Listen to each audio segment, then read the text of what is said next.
And welcome back. This week marks 60 years, believe it or not, since the Beatles famously touched down at JFK Airport and sparked Beatlemania with their performance on The Ed Sullivan Show. Yeah, the Fab Four went from being completely unknown here in the States to top of the charts, and Harry Smith joins us with a look back at that craze. Hi, Harry. Al said a moment ago, was Idlewild. It had just been named John F. Kennedy Airport because in November, the president had been assassinated. There was this very dark mood in the country.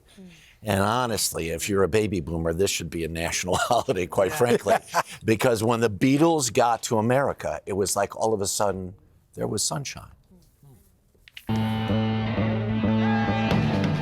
Some thousands of fans and even hundreds of press were there at the newly renamed John F. Kennedy Airport. Emotions ran high. Some fans seemed, let's be honest, delirious. I was there. That was wild. The kids were really on top of a roof of a hangar, and they were all over the place on the tarmac, too. Bruce Morrow, WABC radio disc jockey, cousin Brucie, was witness. When they landed at JFK, we had a press conference, so to speak. The press had an attitude, adversarial, snarky. Does all that hair help you sing? Definitely, yeah. The Beatles were cheeky and charming. How many are bald that you have to wear those wigs? All of us. I'm bald. You're bald? Oh, we're all bald, yeah. Their talents honed in the caverns and taverns of hometown Liverpool, the band had become a sensation in Britain and Europe. News reported here at NBC. One reason for the Beatles' popularity may be that it's almost impossible to hear them. But as their songs first landed in the U.S., crickets. Very honestly, we used to have music meetings. And at these music meetings, we turned these records down. Say what? We didn't like it at all. It didn't hit home. And I wish I could say I was the genius that understood. But you know something, honestly? I voted no. Back then, the average American teen listened to the radio at least 3 hours a day.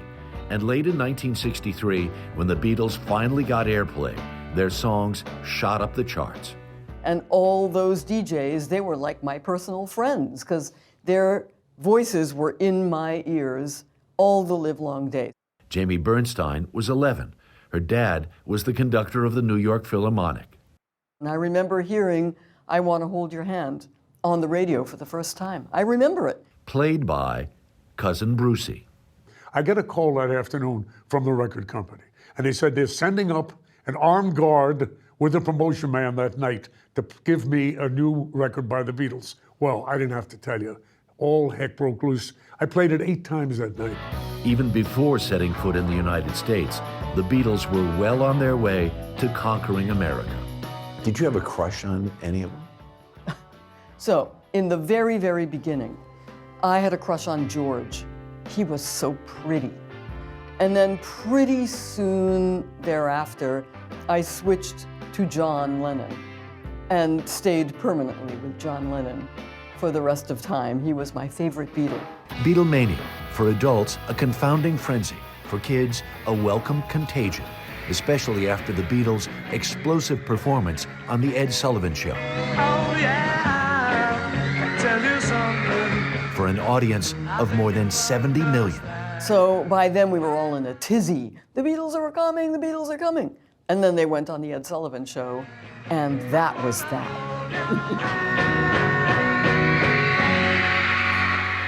Wow. And a special thanks to the Village Trip Festival, really cool people downtown, which held a Beatles event with Jamie and cousin Brucie earlier this week, and that's how we kind of tagged along to get those interviews. Very cool. Right? Very cool. This was the key, look the at that. transistor radio. Is that yours? Where'd you Back get in that? the day, kids in America listened more than 3 hours a day to the radio. We complain about the phones now. Yeah. This is what everybody went to bed with. That's right. And it was at all night. AM radio. Forget about FM. Exactly right, right? So, Wow. and the little earbud in Yeah, your ear, in your ear. so your parents couldn't see. That was cool. Harry, thank Very you so pleasure. much. Great You bet. story. All right, straight ahead, Sly and the Family Stallone. They're here, season 2 of their popular reality show. We'll find out what to expect and hear about one very surprising cameo.